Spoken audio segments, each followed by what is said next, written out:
Hello, I'll introduce myself. My name is Tim Hetherington and this is my Top Gear Australia audition. Now, if you just bear with me for 1 second, I'm going to go through the script and make sure that there's no references to the British Top Gear. So, okay, we're good to go. Enjoy. This is a university. And this is a performance car. So, what's the connection? It's me! This is my car, and this is where I work. So, it looks like it's a wonderful place to work. Nice green surroundings, plenty of pubs, plenty of places to eat. Not to mention the 18-year-old nursing students. You'd be forgiven for thinking, this is what I live for. But you'd be wrong. This is my brand new Mazda 3 MPS, which stands for Mazda Performance Sport or something. It's the wild child of the Mazda range. It does 0 to 100 in 6.1 seconds, 80 to 120 in, who cares, it's faster than a Porsche 911. And that's because it has a light body, just 1,400 kilos, but it's got a 2.3 litre turbocharged 4-cylinder engine that puts out 190 kilowatts.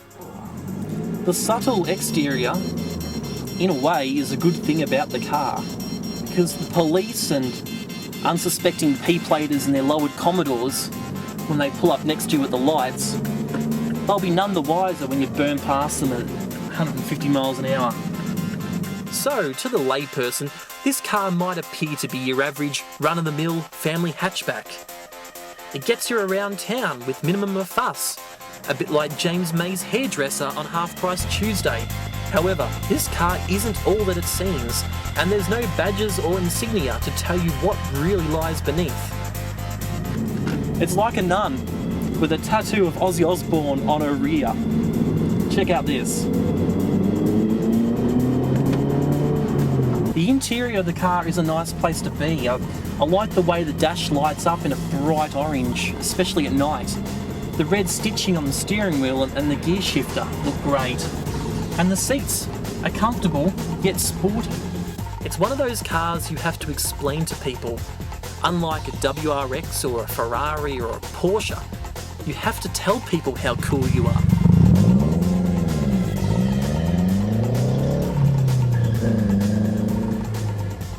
So you do run the risk of looking like a bit of a wanker.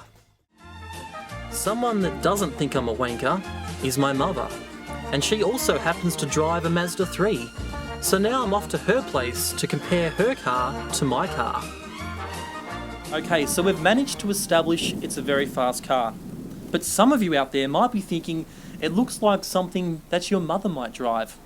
So normally what you would do in this situation is bring along your mother to decide which car is the mumsy of the two. But we're not going to do that. I'm going to handle this one.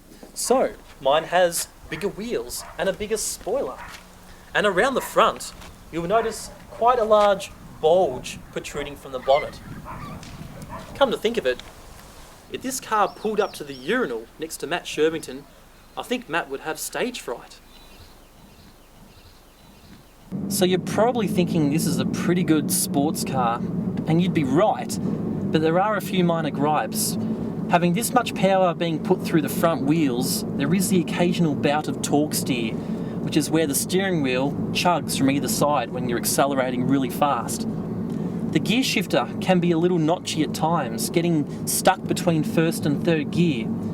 The cabin noise is quite loud due to the 18-inch Bridgestone tyre roar. And fuel economy is not bad, but without a proper trip computer, it's hard to tell exactly how you're going. You don't, however, buy this car if fuel economy or a quiet cabin experience is what you're after.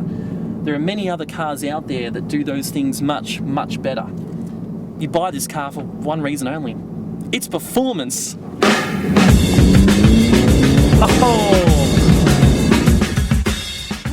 Part of the reason why I love this car so much is that it reminds me of me. On the surface, I can appear conservative in that I have an office job and no tattoos or piercings, but Every so often, there's a little devil inside that just loves putting his foot down. And that's what I'm about to do now.